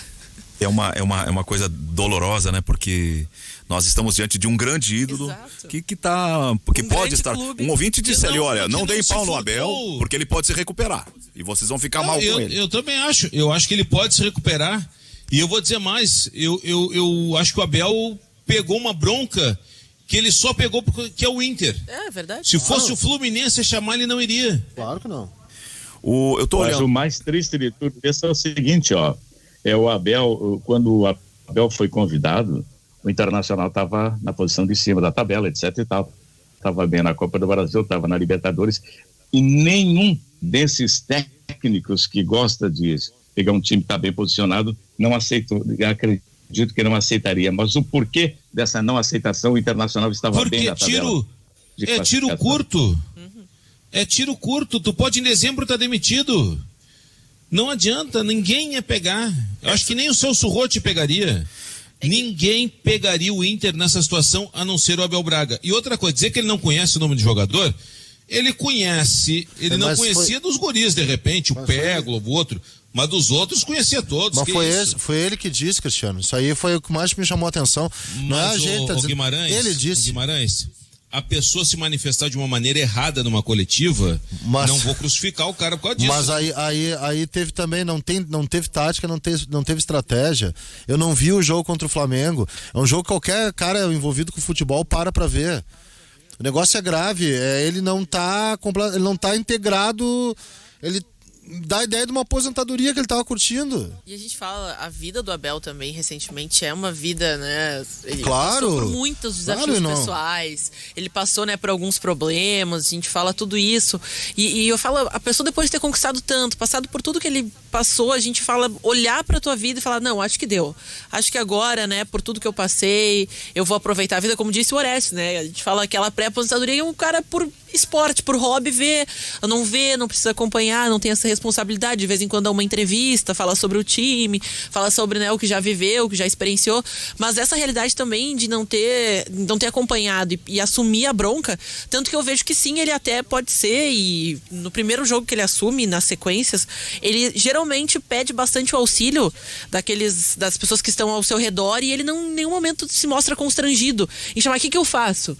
Como é que eu mudo? Qual a estratégia? Eu acho que é muito mais um escudo para proteger uma ideia de futebol que vai vir dos seus auxiliares. Tava dando uma olhada aqui, se eu estiver errado me corrijam. Nós temos, Cristiano, Zé, são 30 jogos o período dele. O Abel assumir... 30 jogos o período dele. Vai. O Abel assumir o Inter é a mesma coisa quando o Fernando Carvalho assumiu o futebol indo para a segunda divisão. A ideia é mais ou menos, o sentido é mais ou menos o mesmo. Vai tentar ajudar para salvar. Eu dizia, nós temos, Cristiano, se eu não estiver errado, me corrijam se estiver, o Abel um contrato de 4 meses para 30 jogos, 17 do Brasileiro, 6 da Copa do Brasil e 7 da Libertadores.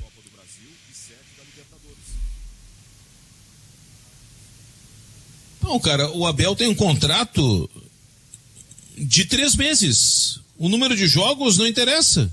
No Brasil, Copa do Brasil já tá fora, fez 2 já tá fora. Não, mas a projeção quando contratado, nós estamos falando quando foram buscar ele, quando conversaram com ele, qual seria o projeto? A projeção, Zé, a projeção é o seguinte, Cristiano, podem ser 2 ou podem ser 7. A projeção é essa, ó, tu tem um time classificado na Copa do Brasil, na Libertadores e é líder do Brasileiro. É isso. O que vai acontecer daqui pra frente vai depender muito também do Abel.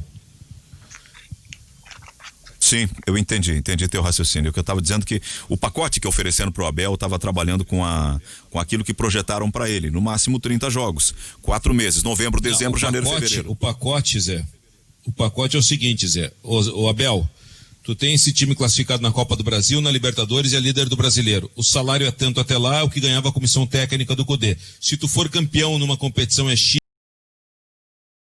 de premiação, for campeão em 2 é 2x, for campeão nas 3 são 3x. É isso, topa, não topa? Claro que topa e tô aí já o Abel. Eu tava olhando aqui, o Boca tá preocupado com o Inter e ele tem um caso raro aqui, bastante daqueles casos raros nesses tempos de pandemia. A notícia diz assim, quando desde Boca se explicam a Olé, eu tô olhando o jornal Diário Olé, que a palavra definitivamente não existe no léxico do Boca, do clube. E eles fazem provas disso, ele diz. O Boca testou Gastón Ávila pela 2ª vez com Covid-19. O cara fez reinfectou. E ele tá fora. Teria um jogo contra o Lanús, mas ele tá fora. Por conta disso, o Miguel Ángel, que prioriza a Libertadores, está pensando em jogar com uma equipe também de reservas o jogo lá. O que é? É a apertura, a clausura que eles estão jogando agora? Não, é um campeonato criado pela AFA para movimentar os jogadores. Então ele, para esse jogo contra o Lanús, ele está pensando em colocar um grupo de jogadores reservas, um time misto, para preservar, porque a prioridade é a Libertadores, é o confronto com o Inter. Sim. Esse campeonato organizado aí foi a pedido dos clubes, porque o futebol já tinha sido cancelado devido à pandemia na Argentina, então a AFA criou para que os clubes pudessem jogar, pegar ritmo, porque os times argentinos estão vendo que o Brasil está com futebol, os outros países também Então tem que movimentar pensando na Libertadores. O Racing, por exemplo, não ganha 4 jogos nesse campeonato da Argentina aí. O nome do campeonato, se não me engano, é Liga Profissional, alguma coisa assim. É um campeonato que foi para tapar um buraco. E o Racing tá 4 jogos sem vencer e pega o Flamengo agora. Também tá preocupado o Racing. Gaston Ávila é um jogador de 19 anos, 1,82 m. O que ele é? É zagueiro, Carlão? Ou é centroavante? Gaston Ávila. Não conheço. Ele é de Rosário, tô tentando identificar, porque queria ver se tinha importância esse jogador, porque ele é titular apesar da idade, pelo que tô lendo aqui. Bom, se ele é titular apesar da idade, ele tem importância, né, Zé? Sim, 19 anos. É zagueiro do Boca de 19 anos. Eu ainda não fiz meu dever de casa sobre o Boca, tá? Mas eu vou fazer porque eu acho que eu prometo, eu devo comentar o jogo. Mas é um zagueiro de 19 anos. É o risco aqui estarmos diante de um cara que pode ter contaminado outros, né? Em qualquer jogo de futebol, isso... O risco, quer dizer, enfim. E a gente começa até a perceber Não, em mas algumas competições a gente já trata dessa realidade onde um infectado vai, quando vê, tá todo mundo infectado. A gente até teve recentemente um grupo de jogadores, 7 que estavam no banco de reservas com Covid-19, que compartilharam aquele ambiente ali durante os 90 minutos. Isso, a tendência é piorar. Antes de cada jogo tem o teste do Covid. Daqui a pouco, olha, hoje não tem ninguém. Antes do jogo contra o Boca pode ter 6 contaminados por Covid. O Boca pode ter mais 6 contaminados também. E o problema dessas competições maiores, continentais e até mesmo esses amistosos que estão acontecendo, o risco é maior ainda, né? Porque tem um maior contato, precisa fazer esse deslocamento mais significativo. E a gente fala, quando tem essas viagens, os jogadores também acabam tendo um desgaste no organismo que baixa um pouquinho a imunidade. Porque você tá por uma pressão, precisa estar sempre num alto rendimento, então tudo isso pode também acabar gerando uma fragilidade no organismo que fica mais suscetível à infecção do coronavírus. Eu não sei se ele é titular, porque a zaga do Boca é bem conhecida. Tem o peruano foi expulso contra o Brasil. E o Lisandro Lopes também, que é um jogador... Até vou ver aqui elenco Boca Juniors. Me pergunta essas coisas como se eu não sei. Eu não fiz ainda dever de casa. Eu não sei. Conheço vários jogadores do Boca, como o Salvio, que para mim é o melhor jogador, o Capaldo, que é bom jogador, eu não sei ainda a condição, Fabra, que é de seleção, o outro zagueiro é o Lisandro Lopes, que é um jogador emprestado pelo Benfica, eu tenho que dar uma olhada. Me perdoe se eu não estou devidamente ainda informado sobre o Boca Juniors. Tinha uma época, que tu me pergunta que uma época eu sabia disso, né?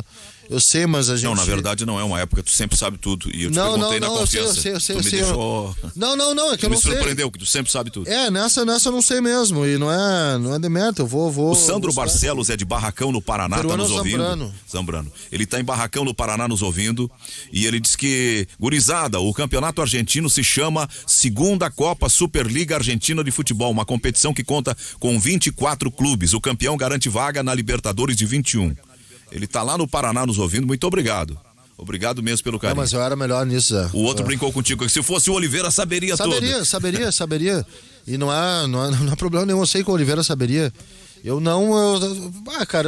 era mais bem informado nessas coisas. É que a gente vai mudando de interesse, vai perdendo. Fala, Cristiano. O ouvinte tá certo, só que esse campeonato foi criado a pedido dos clubes. Não teria futebol esse ano na Argentina. Pelo que eu entendi, é para poder fazer a seletiva da Libertadores. Ele não é nem clausura nem abertura. Ele é um campeonato que foi criado para movimentar o futebol na Argentina. O Jorge Arruda de Petrópolis diz: o Inter precisa definir o padrão de jogo, aí poderá ir ao mercado e escolher o técnico. Observação: alguns jogadores não têm personalidade para jogar no Inter. E Celso Rotti? Ele tá falando de jeito nenhum, nem ele pagando para treinar o Inter. Tá bom, seu Jorge? Eu achei que ele ia defender o Celso Rotti. Ele foi o contrário. Ele disse que esse é o melhor programa esportivo do rádio, que é uma maravilha. Obrigado, seu Jorge, obrigado. Viu, Zé? Estava olhando aqui, o Campeonato Argentino foi feito agora, temporada 2021, com grupos. Então, deixa eu ver aqui. 1, 2, 3, 4, 5, 6 grupos de 4 times. Então, não sei como é que vai ser. Não é pontos corridos. Tem um mata na história aqui. Nem aquele turno e retorno, é um formulismo aí, então. Tem um formulismo. Mas aqui, grupo eles A, aqui, ó, Orestes, Tucumã, grupo A. Tucumã, Sarandi, União Santa Fé, Racing. No B, Colón, Independiente, Defensa e Justicia. Central Córdoba. No C, Banfield, River, Rosário e Godoy Cruz. No D, Tajeres, Boca, News e Lanús. No E, São Lourenço, Argentinos Júnior, Aldosivi e o Estudiantes. E no grupo F, Huracan, Vélez, Ginásio e Patronato. Esse é o campeonato argentino. Mas eles têm autorização, têm autonomia para classificar para a Libertadores do ano que vem, tem, né? Não, é essa a ideia que a gente estava lendo aqui do que o ouvinte nos passou, que é esse campeonato é a seletiva para Libertadores. Agora, já que falamos de futebol argentino, só de passagem aqui, o Flamengo joga com o Racing. O Oliveira projetava, o Flamengo pegou um adversário bom. Eu estava lendo ontem, o Racing entrou em crise. O Racing é o lanterna do grupo dele. 3 jogos, 4 já? 4 derrotas. Pois 4 jogos. Fez um gol e levou 10. E o técnico que recusou Palmeiras, que quando o Flamengo também cogitou, parece teria, não, tô no rastro, tô bem, tá ameaçado de ser demitido nas próximas horas, o BK7. Então, o futebol tem essas coisas, uma hora tu tá bem, de repente, quanto menos espera, vem a vassoura e vai te varrendo pra fora. O Marcelo de Lajeado diz... É o lanterna, agora olhando aqui, tem outros 2 times, o Patronato e o Godoy Cruz, que também estão com 0 pontos, mas o lanterna é o Racing. Lanterna do argentino. O Marcelo de Lajeado diz: parem de falar que o time do Cudê era intenso. 2 ou 3 jogos deu uma pressão inicial, fora isso era essa morosidade de tocar a bola pra lá e pra cá. Os jogadores estão todos condicionados a pegar a bola e tocar para trás. Eu quero ver tirar isso do time agora. Uma fala protestante aqui do nosso Marcelo. É uma fala de um cara que admirou o trabalho do Cudê no Inter, mas é uma fala que não é uma fala pertinente, tá? De alguns jogos pra cá, sim, o Inter tava tocando demais pra trás. Mas também acho que no time do Inter, alguns jogadores, eles potenciavam a intensidade. Porque não é o seguinte, eu sou um técnico que gosta de intensidade. Se eu botar 10 Paulo Henrique Ganso pra jogar, eu não vou ter um time intenso, vocês concordam comigo, né? Não vou ter um time intenso nem aqui nem na China, por mais que eu adore intensidade, por mais que eu tente treinar a intensidade. Vou botar Ganso, Alexandre Pato e, sei lá, um desses aí... um desses jogadores, Ganso, Alexandre Pato e mais um, Wendel. O Wendel nunca foi intenso na vida, só tu vê o Wendel jogar, ele não consegue dar uma intensidade sequer, tá? E sim, de uns jogos pra cá o Inter tava pegando demais a bola e tocando pra trás. Thiago Neves nessa parceria. Thiago Neves, tem vários. Né? Imagina. Mas tem vários. O Cláudio Cabral chamava esse tipo de José Inácio. Lembra? Sim. Aquela rua lá do centro. Aquela rua lá do centro, né? Vigário José Inácio, que é o time dos Vigários José Inácio. Thiago Neves é isso aí. O Gilberto Dutra diz: bom dia, amigos. Alguma previsão de qual será o time do Grêmio contra o Corinthians? O Grêmio tem chance de buscar o título. Pinares pode jogar na ponta direita? Pode jogar na ponta direita. Abraço do ouvinte, tá bom? Não, em termos assim... Em termos de encaixe em campo, ele já jogou na ponta direita na seleção chilena e algumas partidas na Universidade Católica. Bem, ele sabe fazer essa função, o Pinares. Nós temos um intervalo, são 12 horas e 31 minutos e meio. Você está acompanhando o Ganhando o Jogo pela Rádio Guaíba, em nome do Banco Banrisul, pelo Pix, no seu Banrisul Digital. Você pode fazer transferências e pagamentos 24 horas por dia, 7 dias por semana. Banrisul Digital, tudo no seu tempo. Já voltamos.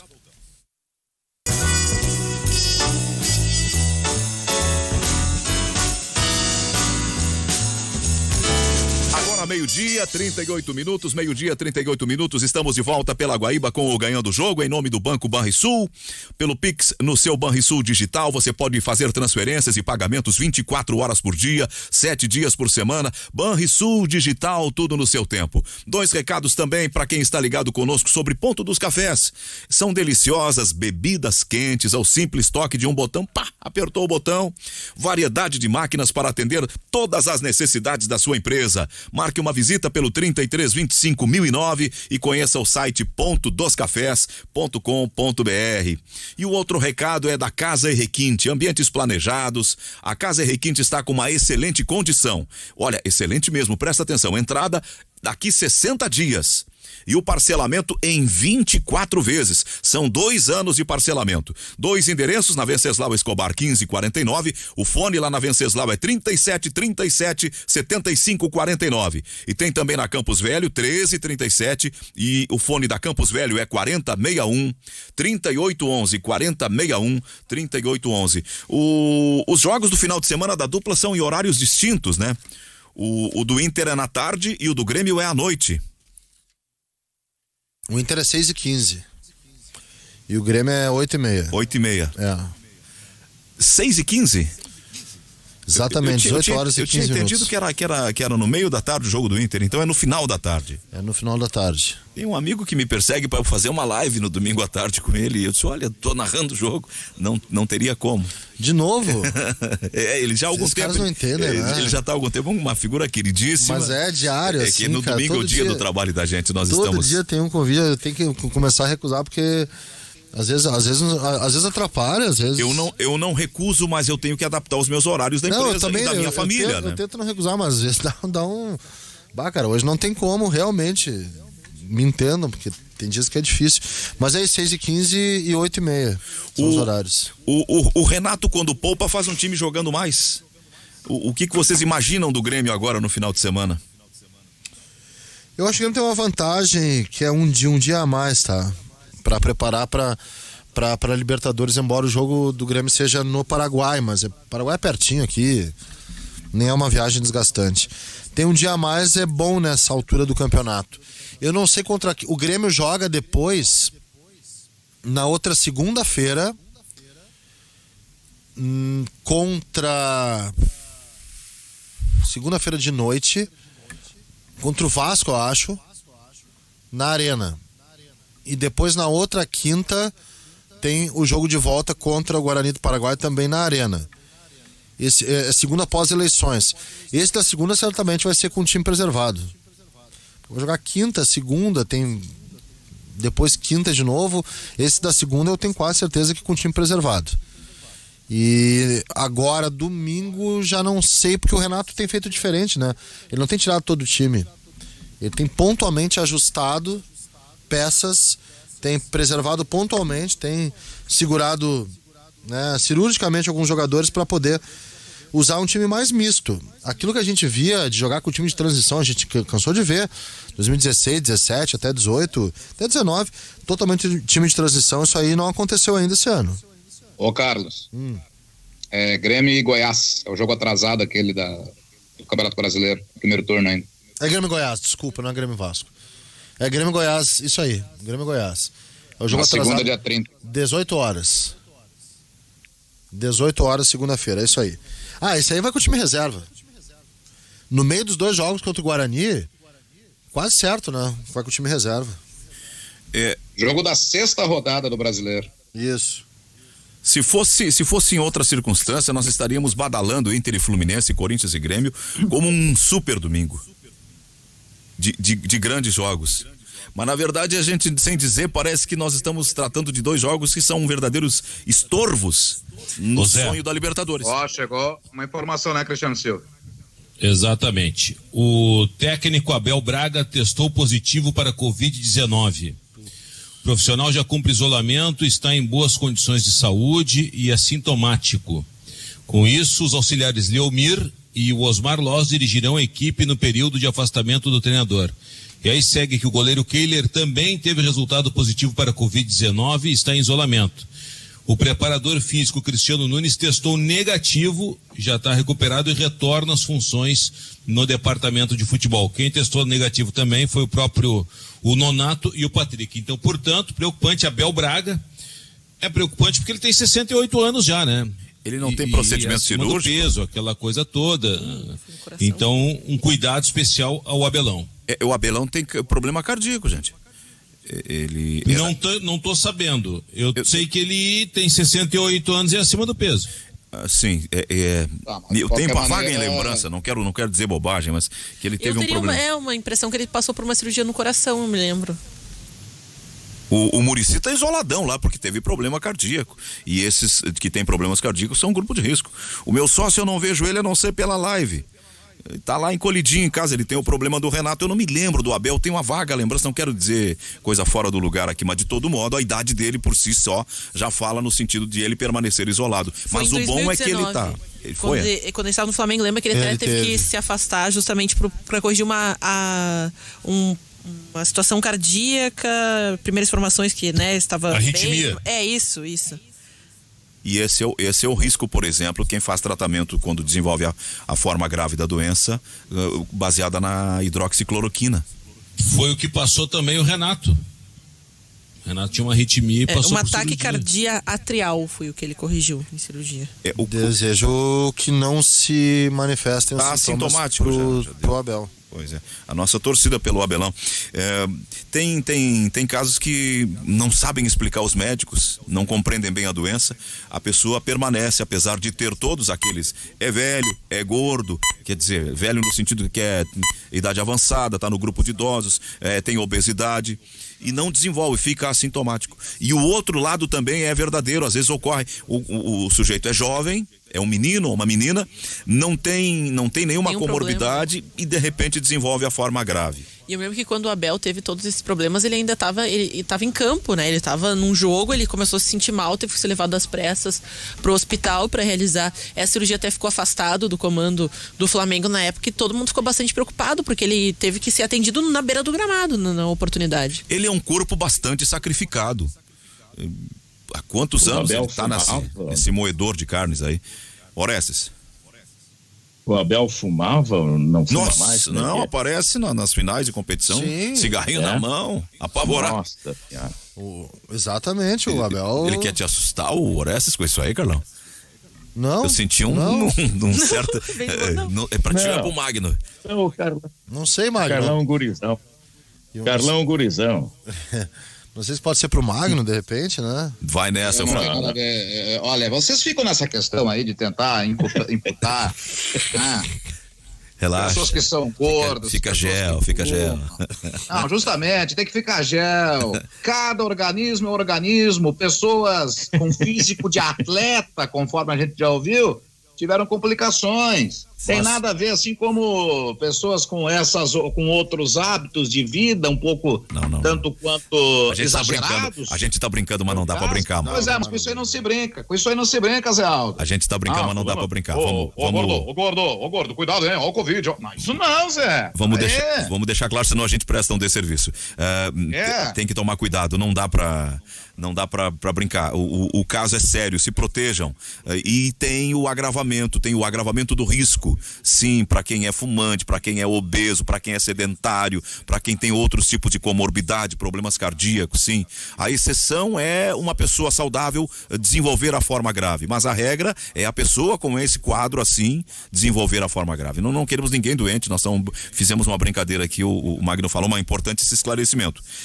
Se der para se cuidar, se cuida, mas cada um é dono do seu próprio nariz.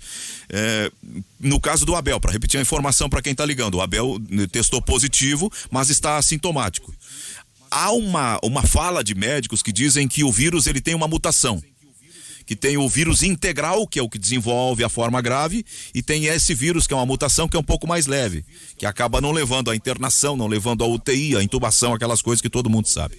Vamos torcer que não aconteça nada com o Abel, já tivemos tantos conhecidos. O que tem que se tomar cuidado agora, né, Zé, monitorar de perto todos os jogadores, né, todos os atletas, porque a gente compreende também que dependendo da maneira que o vírus se ativa, está no organismo de alguém, ele demora às vezes até para se manifestar nos exames clínicos que são realizados. Então esse cuidado bastante específico, porque a gente falou, Abel, né, tem contato próximo, está sempre no vestiário, muitas pessoas, né, e ele fala, e até ali na orientação dos pênaltis ele não estava utilizando a máscara, por óbvio, né, aquele grito em cima da máscara, o cara não tem como se comunicar da maneira mais adequada, então acaba retirando o aparato de segurança individual. Então é que se espere que ninguém mais, né, registre então caso de Covid no vestiário. João Pedro, obrigado pela tua manifestação, a gente compreende. Obrigado, Dilon, obrigado, Júlio Silva, que estão lá por baixo nos últimos recados do Facebook, mandando mensagens, enfim, interagindo conosco aqui. Não vou politizar assunto de futebol, já aprendemos a lição. Boa tarde. 2 tias e 2 tios em São Gabriel fumam desde os 13, o mais jovem com 88. E 2 com mais de 100, diz o Marco de Tapes. Parabéns pros titios aí, que eles ficam felizes com saúde, que é o que nós queremos. 2 com 88 e 2 com mais de 100 fumantes. Olha aí. Viu? Alô, São Gabriel, muito obrigado aí pela... Só não sei qual é o recado. Por isso eu não como salada, entendeu, Zé? Do politizar, não politizar, creio que seja uma opinião unânime das pessoas, né? Se bem que tem muita gente ruim, mas unânime de que todos nós queremos que o Abel ele se recupere Com certeza, e passe por esse período sem apresentar sintomas, que é a melhor coisa, assim como de qualquer pessoa, né? No Palmeiras o Gustavo Scarpa teve reincidência, ele foi reinfectado. Isso é uma loucura, né, cara? Como a gente não sabe nada, né? A gente não sabe nada do que tá acontecendo. Sabe nada, foi reinfectado. O Rodrigo de Cachoeirinha diz: o Abel pegou uma casa que tinha um alicerce suficiente, mas algumas falhas. E ao invés de realizar apenas os reparos, colocou a casa abaixo e quer começar tudo do zero no meio do campeonato. Mas isso tem uma repercussão, tá? É o Rodrigo de Cachoeirinha que tem uma repercussão desportiva nisso, tá? Que é de interrupção de um cotidiano. Tu tá no início de um trabalho e teu cotidiano é interrompido, ou seja, tu recém começou e vai ter que parar, porque ele não vai estar presente, tá? Não pode estar presente por 2 semanas. É uma Ô Zé, tem uma repercussão desportiva nisso. Tem um problema nisso. Manda a liderança. Não, é que a gente tá falando, o Abel testou positivo, tá fora contra o Fluminense, mas muito provavelmente fora dos 2 jogos contra o Boca. Exato, 2 semanas. Sim, são 15 dias, o protocolo determina o isolamento social. Então manda a imprensa argentina agora botar lá que quem vai comandar conhece o Boca. Vou dar uma olhada no Clarinho e no Olé, mas já devem estar colocando, eles estão sempre ligados aqui, né? O Boca é o grande produto dele, junto com o River e a seleção argentina, eles pegam os adversários como uma extensão desses dois. Agora, imagina, vamos fazer um exercício, eu quero completa e total recuperação do Abel. Eu gosto muito do Abel. Poxa, trabalhei com o Abel como setorista e ele direto agora, infelizmente nessa Covid não tem como, mas enfim, é um baita cara. Eu acho um grande treinador, foi um grande treinador, tá passando por um momento difícil agora, tudo bem, mas vamos lá. Imagina se o Osmar Loss comanda o Inter e ganha as 2 partidas do Boca e termina com o Inter em primeiro. Bom, aí mas é um problema. Não, aí criamos criamos um candidato a técnico. Aí criamos problema nada. Isso é solução. Mas tem um negócio que é o seguinte, tá? Se o Abel se mantiver assintomático, de casa, ele vai conversar, vai participar das coisas. É óbvio que o trabalho de campo, do treinamento, vai pertencer ao Osmar Loss. Mas vai ter uma consulta, um papo com o Abel, isso aí. Se ele permanecer, e tomara que permaneça assintomático. Ele, obviamente que debilitado, não, mas permanecer assintomático, ele acaba participando da preparação mesmo à distância, né? Por conta de um negócio que é chato, desagradável, ruim, mas que estamos sujeitos nesse momento, todos nós, até os que pegaram pelo jeito, né? A ter. Entre aspas, a vantagem das pessoas que já passaram por isso é que há uma interpretação dos médicos, de quem lida nessa área, que esse está supostamente melhor protegido, porque tem lá uma carga de anticorpos e que poderá suportar uma reinfestação, uma nova contaminação. É que a gente fala, né, e a Europa, a gente pegou uma pandemia com 4 até 6 meses em alguns locais de atraso.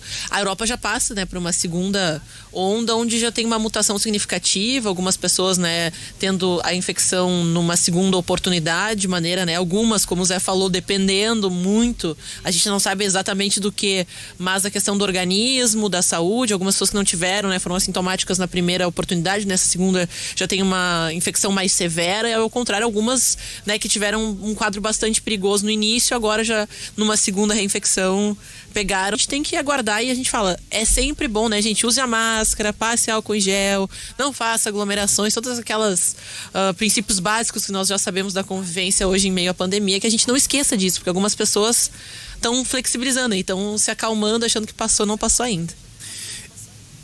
Tem um assunto aqui que vai dar repercussão nas próximas horas, mas ontem outro dia me xingaram, o Zé Aldo fala, no negócio não termina, então não vou nem tocar no que se trata.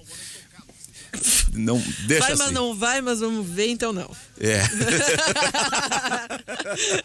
isso aí, deixa assim. Já pensaram se os jogadores pedirem ao Osmar Loss para voltar como estratégia do Cudê? O ouvinte está querendo criar confusão lá no Beira-Rio. Olha, mas eu acho que dependendo da conversa, bem estruturada, de se organizar, por que não? O Matheus de Guaíba diz, gente, qual é o Osmar Loss que vocês lembram? Ele teve um trabalho péssimo no Corinthians como técnico. Matheus, O Osmar Loz, tu tens razão quando diz que ele não conseguiu acertar a mão no time de cima, mas ele teve grandes conquistas na base do Corinthians e por isso foi promovido. Ele parece que não conseguiu ainda ter um trabalho afirmativo nos grupos de adultos, nos grupos profissionais. Ele foi mal no Juventude quando assumiu e foi mal no Corinthians como assumiu. Mas ele só assumiu o Corinthians... E foi mal no Vitória. Ô Zé. Oi. Tanto que em Caxias ele tem 2 apelidos, Osmar Loser e Osmar Lost. Lost de perdido em inglês. Uhum. No Juventude ele levou pra 4ª divisão, coitado do Juventude. Fez um trabalho horrível. Mas depois no Corinthians ele de novo foi bem. E na base do Inter ele sempre foi bem. Há um reconhecimento da capacidade dele. Posso mandar um feliz aniversário? Por favor. 52 anos do Opala no Brasil. Então, felicidades, Opala. Este carro ícone do automobilismo brasileiro. 19, ontem fui comer... 19, Cristiano, 19 de dezembro de 1968. Quem esperava o carro certo, te aguarda, te louva e te ama, Chevrolet Opala. Bem-vindo, bem-vindo. Então, bem-vindo. Ontem fizemos, os opaleiros de Porto Alegre, uma pequena reunião em homenagem aos Opalas e uma pequena volta pela Freeway. Então, fico muito feliz em ser o proprietário de um Opala. Eu vi aquelas fotos. Infelizmente, ontem eu dei uma espichada, botei 150 ali, parece que o coletor deu uma estourada, vão ter que dar uma revisada agora. Não, ele tá brincando, ele não fazia isso. Novembro de 68, lançado no Salão do Automóvel em São Paulo, até 15 de abril de 1992, a fabricação do melhor carro já feito neste país. O Cristiano tá brincando por 2 razões, ele não faz isso. Primeiro, que ele adora aqueles carros dele. Segundo, que ele sabe que a lei não permite andar acima dos 110 na freeway. Ele é uma brincadeira apenas. O Diego Antônio diz: caso o Grêmio conquiste coisas importantes no final dessa temporada, o Renato terá poder suficiente para barganhar um novo contrato ou encerrará o ciclo nos títulos? Eu tenho o sentimento que o Renato, se ganhar, vai continuar, gente. Também acho isso aí. Também acho. Acho que o Renato... vai querer quebrar todas as marcas. Vai querer vencer. Fica até porque Renato já estabeleceu uma bela zona de conforto e merecida. É Oswaldo Rola o que tem mais tempo, Oswaldo né? Rola. E ele tá perto de vencer o seu Oswaldo. Isso. Seu Oswaldo. Também conhecido como Foguinho. Foguinho, grande Oswaldo Rola. Isso. Gurri. Bem, Gurri. A pedido da equipe da Rádio Guaíba. Aliás, ô Zé, bom lembrar, arquivo, domingo passado não foi, vai amanhã, Terno de Ombreiras e a locução histórica de José Aldo Pinheiro na TV 2 Guaíba, eleições 90. Como é que amanhã, é? 7 da Guaíba noite. deste final de semana, vamos relembrar apurações, coberturas da rádio e da TV Guaíba. Pela nossa apuração, estariam conseguindo vagas para a Câmara Federal. O PMDB, de acordo com as projeções, deverá fazer 10 cadeiras para a Câmara dos Deputados. A qualquer momento nós voltaremos com mais informações. É isso aí. E na outra semana, a homenagem será ao Antônio Augusto. Isso. O grande... Isso, já estou articulando, até fui surpreendido ontem acompanhando vocês no Agora, da fala do Dr. Antônio Augusto Maier dos Santos, que ontem seria o aniversário de 83 anos. 83, né?